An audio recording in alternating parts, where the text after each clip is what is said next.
अवसर पर आज खेसारी लाल यादव आए, जैसा अनुमान लगाया जा रहा है कि 5 लाख से ज़्यादा लोग यहाँ मौजूद हैं, तो आप ऐसे लोगों को कैसे कंट्रोल कर रहे हैं यहाँ की भीड़ को? देखिए, यहाँ के भीड़ को कंट्रोल करने के लिए हमारा गांव राजपूतों का गांव है, बड़ा गांव है। यहाँ की संख्या 5000 है और 5 लाख लोग आए हैं, तो भाई 10,000 रुपये एक आदमी काफ़ी है। गांव के लोग अपना उत्सुक हैं और गांव के लोग जो है कसरत करा रहे हैं, कार्यक्रम में सहयोग कर रहे हैं और साथ साथ में जिला प्रशासन भी सहयोग किया है। तो मेरा ये कहना है कि 5 लाख लोग आए हैं, 5 लाख से ऊपर की संख्या है। आप लोग भी इस कार्यक्रम को लाभ उठावें। आप मीडिया भाइयों से भी निवेदन है कि भाई इसका लाभ उठावें और सहयोग करें। अभी उपेंद्र तिवारी भी मौजूद थे, उमा शंकर सिंह भी आए हुए थे, और भी कौन कौन चेहरे यहाँ जो आपके बहुभोज के कार्यक्रम में आशीर्वाद दिया उन्होंने, कौन कौन लोग थे? भाई हमारे यहाँ भाई उमा शंकर सिंह भी आए थे, राजधारी सिंह जी पूर्व मंत्री आए थे, उसके बाद समाजवादी पार्टी के जिलाध्यक्ष भी आए थे, समाजवादी पार्टी के लोग भी आए थे, बाकी आपके बीएसपी के लोग भी आए थे, भारतीय जनता पार्टी के उपेंद्र तिवारी मंत्री भी आए थे। तो यह वैवाहिक कार्यक्रम है, इसमें सारे जनप्रतिनिधियों को बुलाया गया था और बहुभोज के कार्यक्रम में अपने बहू और बेटों को तो पूरे फेफना विधानसभा की जनता, पूरे जनपद की जनता और प्रदेश के बड़े भाई बंधु सभी आशीर्वाद देने के लिए आए हुए थे। सवाल ये उठ रहा है कि ताजमहल होटल में बच्चे की शादी थी, उसमें तमाम राजनीतिक हस्ती आई थी, लेकिन आप अब फेफना विधानसभा क्षेत्र के गंगारा और थम्मनपुरा में जो कार्यक्रम करा रहे हैं वो राजनीतिक सुर्खियां बटोर रहे हैं आप। अरे भाई, राजनीतिक सुर्खियों में राजनीति तो हमारा उद्देश्य ही है, लेकिन ये बच्चों का कार्यक्रम है और बहुभोज के कार्यक्रम में सारी राजनीतिक पार्टियां जो इसमें आशीर्वाद देने के लिए आई हुई है। तो इसमें तो भाई आपको भी मेरा अनुरोध है कि आप भी इस कार्यक्रम का सहयोग और इसमें आप उसका लाभ उठाएं और आनंद लें रंगारंग कार्यक्रम का। नहीं, जैसा आप खेसारी लाल यादव ने कहा कि 7 साल बाद हम बलिया में आए, वो भी खास तौर पे अवलेश कुमार सिंह के एक छोटे से निमंत्रण में मैंने स्वीकार करते हैं मैं आया। जिस तरीके से आप तैयारी कई दिनों से आपकी चल रही थी, गंगारा में खेसारी लाल यादव है, बलिया फेफना से लगाए बक्सर तक आपने जिस तरह से प्रचार प्रसार किया, उसके माध्यम से भीड़ जुटाई, उसके पीछे कहीं ना कहीं राजनीतिक मुद्दा देखा जा रहा है। बिल्कुल मुद्दा है, मुझे तो चुनाव लड़ना है फेफना विधानसभा से सबसे बड़ा। और रही बात कि भाई बहुभोज है, बहुभोज के कार्यक्रम पूरे क्षेत्र और जनपद की जनता सबको मैंने बुलाया था, सब लोग आशीर्वाद देने आए और रंगारंग कार्यक्रम का लाभ उठा रहे हैं। 5 लाख से ज़्यादा जनता आई हुई है। कहने के लोग कह रहे हैं कि सबसे ज़्यादा भीड़ आपके विधानसभा क्षेत्र की है। तो भाई है भाई, ये फेफना विधानसभा के बहू बेटा और आपके खेसारी लाल जी का कार्यक्रम है, तो फेफना विधानसभा की जनता ही ना लाभ उठाएगी। यहाँ पे कम से कम यहाँ की जनता 2 से 2.5 लाख है फेफना की, और बाहरी जनता अलग से है, 2.5 लाख जनता फेफना की है। 5 लाख से ऊपर करीब 6 लाख लोग हैं आए हुए हैं। तो अब खास तौर पे आज का जो कार्यक्रम है, जो आज का अवसर है, बहुभोज का अवसर है, इस अवसर पे खास तौर पे फेफना वासियों के लिए क्या संदेश है आपके? भाई फेफना वासियों के लिए है कि फेफना की जनता अपने क्षेत्र का विकास चाहती है। उस विकास के मुद्दे के लिए हम जनता के साथ साथ कंधे से कंधे मिला के चलते हैं। उसका ही श्रेय है कि अपने बहू बेटी और हमारे कार्यक्रम में लोग घर से एक घर से 10-10, 15-15 लोग आए हुए हैं, तब ये जनता इतनी जुटी हुई है। तो लोगों का यह स्नेह है और प्रेम है, और जनता को यह है कि भाई किसी भी तरह से हमारे अवलेश सिंह जी का कार्यक्रम अच्छा हो और अवलेश सिंह जी काम अच्छा करते हैं। तो इस सहयोग के लिए भाई जनता अपेक्षित है और अपने बहू और कार्यक्रम को लाभ उठाने के लिए आशीर्वाद के लिए आई हुई है। अभी योगी सरकार के मंत्री उपेंद्र तिवारी थे, आप मुस्कुराते हुए गले मिलते हुए जा रहे थे, तो चर्चा ये है कि क्या आप लोग आपस में मिलकर चुनाव लड़ेंगे, आमने सामने लड़ेंगे? नहीं, ये तो कहीं नहीं है, ऐसा कुछ भी नहीं है। चुनाव तो जिसको टिकट मिलेगा वही लड़ेगा। हमारे पार्टी में तो अलग से विषय चल ही रहा है कि जितने जनप्रतिनिधि हैं या तो उनका चेंजिंग होगा, या तो ड्राफ्ट किया जाएगा, या परिवर्तन होगा। जो जनता चाहेगी, पार्टी का सर्वे में आएगा, जो हमारा केंद्रीय नेतृत्व तय करेगा वही चुनाव लड़ेगा। 2017 में आप उनके साथ थे, उपेंद्र तिवारी के साथ? नहीं, आपको पता नहीं मीडिया भाई, 2017 में नंबर 1 पे था मैं सर्वे में, लेकिन कुछ कारणों से मुझे टिकट नहीं मिल पाया और 22 में मैं चुनाव लड़ूंगा। ललकारेंगे? बिल्कुल। अरे जनता ललकार रही है, मैं क्या, जनता बोल रही है आगे। खासतौर पर आप जैसे आपका जो संदेश पत्र आया, मुख्यमंत्री का आया, जी, अध्यक्ष का आया, जी, डिप्टी सीएम का आया, उस संदेश में आपको आपके बच्चों को, बहू को बधाई मिली है। उस संदेश में खासतौर पर भी कहीं न कहीं राजनीतिक चीज़ों में बिल्कुल ये तो है ही है। तो ये तो विषय आपके सामने एकदम दिख रहा है और मीडिया के भाई बंधु आप देख रहे हैं, जब इतना सारा चीज़ दिख रहा है तो आपके सामने दिख रहा है कि आगे क्या होने वाला है। अच्छा, खासतौर पर फेफना की राजनीति पे चलिए थोड़ा सा ट्रैक से हट के बात करते हैं, क्योंकि आज का अवसर खासतौर पे वर वधू को आशीर्वाद देने का है।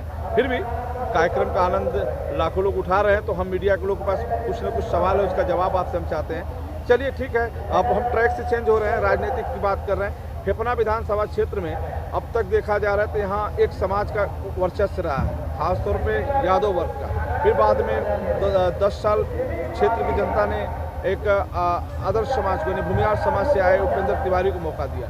तो क्या क्षत्रिय समाज क्यों पीछे हो जा रहा है फिर राजनीति? अब आइए, यह फेफना विधानसभा क्षेत्र क्षत्रिय बहुल्य क्षेत्र है। यहाँ जब से अंग्रेजों के ज़माने से लगातार क्षत्रिय विधायक होते आए। कैलाश सिंह रहे हैं, गौरी भैया 20 साल विधायक रहे हैं, रामनगीना सिंह विधायक रहे हैं। और उसके बाद जब थोड़ा सा परिवर्तन हुआ तो अंबिका चौधरी, सुधीर राय जी हुए, मात्र जो है 1 साल के लिए। उसके बाद अंबिका चौधरी हो गए। उसका कारण यह कि 2-3 राजपूत लड़ जाते थे चुनाव, जिसके कारण वो 3 बार से 4 बार चुनाव हो गए। उसके बाद उसका जवाब इस क्षेत्र की जनता ने माननीय उपेंद्र तिवारी जी को 2 बार चुनाव हारने के बाद, जितना राजपूत वर्ग है बलिया का, फेफना विधानसभा का, राजपूत वर्ग में सबसे फेफना विधानसभा में सबसे आगे है, जिसने सहयोग करके उपेंद्र तिवारी को विधायक भी बनाया और मंत्री तक पहुंचाया। लेकिन आज हम आगे कुछ नहीं कहेंगे। क्षेत्र की जनता चाहती है कि क्षेत्र में परिवर्तन हो। जो खासतौर पे फेफना विधानसभा क्षेत्र में क्षत्रिय समाज के लोग चुनाव हारते रहे, कोई जीता नहीं। अरे नहीं भाई, 40 साल क्षत्रिय रहे विधायक। अब इधर लेटेस्ट, अरे इधर कहाँ चुनाव लड़े हैं क्षत्रिय? अब न लड़ने जा रहे हैं, अभी लड़े कहाँ हैं?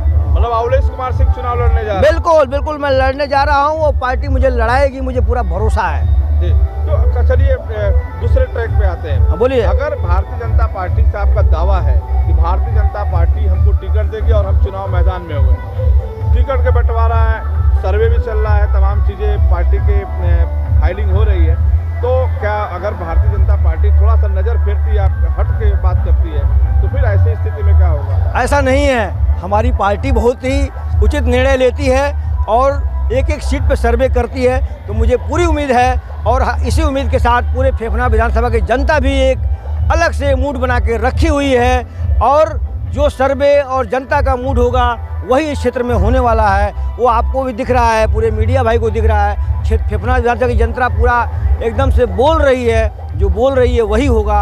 अब मैं आगे उसमें ज़्यादा कुछ नहीं कहूँगा, क्योंकि अभी वो कहने का उचित समय नहीं है मुझे। तो क्या लग रहा है कि चुनाव समय से होगा? एकदम बिल्कुल समय से चुनाव होगा। अधिसूचना जारी होगी? अधिसूचना जारी हो जाएगा। आपका उम्मीद करते हैं कि दिसंबर लास्ट जनवरी के फर्स्ट तक अधिसूचना जारी हो जाएगी। अच्छा, लखनऊ के राजनीतिक गलियारों में खासतौर पे आप ठीक है कि फेफना विधानसभा क्षेत्र का गंगारा और थमनपुरा में आप हैं, लखनऊ में भी आप हैं। लखनऊ में पार्टी कार्यालय पे भी आप तमाम लोगों से मिलते हैं, तो चर्चा होती है कि अवलेश कुमार सिंह कहीं न कहीं टिकट के लिए मजबूती से पेश आ रहे हैं। तो कहीं न कहीं आता है कि नहीं, अवलेश कुमार सिंह कहीं कमज़ोर हो रहे हैं। तो कहाँ आप कमज़ोर महसूस करते हैं? देखिए, हम तो जीवन में आज तक कभी कमज़ोर महसूस नहीं किए। हमारे एक पूर्वजों की कहावत थी कि रात को चलो तो झाड़ी भी लगती है कि भूत है, और जाओ तो झाड़ी को उखाड़ के फेंक दो, कुछ है ही नहीं है दुनिया में। इस पृथ्वी पर मनुष्य से शक्तिशाली, मनुष्य से बुद्धिमान और मनुष्य से होशियार प्राणी कोई होता ही नहीं है। उस मिशन के तहत मैं काम करता हूँ। आज तक मैंने कभी अपने आप को कमज़ोर नहीं समझा, हमेशा हम मजबूत रहे और फेफना विधानसभा की जनता हमारे साथ खड़ी है, इसलिए मैं अपना मिशन पे काम कर रहा हूँ। चलिए, मेरा अंतिम सवाल है, गौरी भैया के बाद हाँ जी, क्षत्रिय समाज का कोई विधायक नहीं हुआ है आपके विधानसभा क्षेत्र फेफना से जी, तो क्या गौरी भैया का इतिहास दोहराएंगे आप? बिल्कुल गौरी भैया का इतिहास दोहराएंगे और वो समय अब आ चुका है। क्षेत्र की जनता इस बात को समझ चुकी है कि भाई जो हुआ सो हुआ।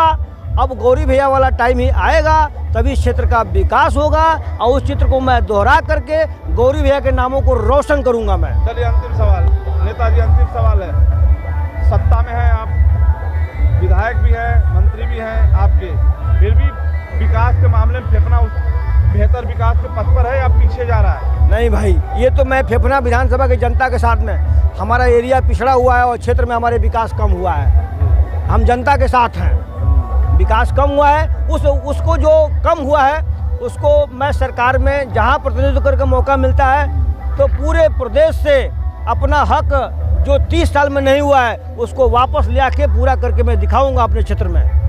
सड़कों की बात करें, कारखानों की बात करें, कारखानों की बात करें, उद्योग की बात करें, बिजली की बात करें, पेयजल की बात करें, हॉस्पिटल की बात करें, तो आप संतुष्ट हैं? भाई साहब देखिए, बिजली से तो हम संतुष्ट हैं। बाकी सब विकास के मुद्दे पे हमारे क्षेत्र में विकास थोड़ा कम हुआ है, ये मैं देख रहा हूँ। उसका कारण रहा है कि भाई 30 साल दूसरे का सरकार चला है, बीच में आपकी 10 साल से हमारा विधायक रहा है, 5 साल से मेरी सरकार है, 2.5 साल कोरोना काल में बीत गया।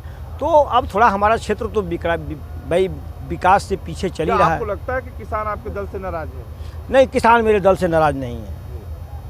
यहाँ के किसान कोई भी दल से मेरे नाराज़ नहीं है। आपके ही पार्टी में आपके ही साथ एक नेताजी ने कहा किसान पार्टी से बहुत नाराज अरे है। कौन क्या कहता है, कहते रहने दीजिए ना। हमें जो लगता है हमारे किसान भाई नाराज़ नहीं है। किसान आपके दल से खुशहाल है? अरे भाई, क्षेत्र की जनता, किसान तो खुशहाल नहीं है। किसान जो तो बाढ़ चाहते आया, हैं। जो पानी आया, हाँ, उसके वजह से बाढ़ और फसल में अनाज उनके नहीं लिए गए, थोड़ा अनाज नहीं मिला है। ये थोड़ा विषय अनाज है, नहीं लिए गए, गोदाम में नहीं वो लिए थोड़ा गए।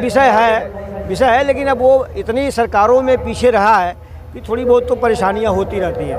सब मिला जुला के आप किसान आपके पार्टी से संतुष्ट बिल्कुल बिल्कुल, किसान हमारे साथ हैं और किसानों के साथ हम हैं। हैं? चलिए, आखिरी बात, क्षेत्रवासियों को क्या संदेश है आपके लिए? क्षेत्रवासियों को ले, अरे क्षेत्रवासियों के साथ मैं 24 घंटा खोजेंगे उनके साथ अवेलेबल हूँ, उपलब्ध हूँ। क्षेत्रवासियों को हमेशा उनके साथ हूँ। आज क्षेत्रवासी देख रहे हैं पूरा, इस फेफना विधानसभा की 3.5 लाख की आबादी है और यहाँ 2.5 से 3 लाख फेफना विधानसभा की जनता आई हुई है। आकर के यहाँ आनंद ले रही है, अपने बहू को आशीर्वाद दे के गई है जनता।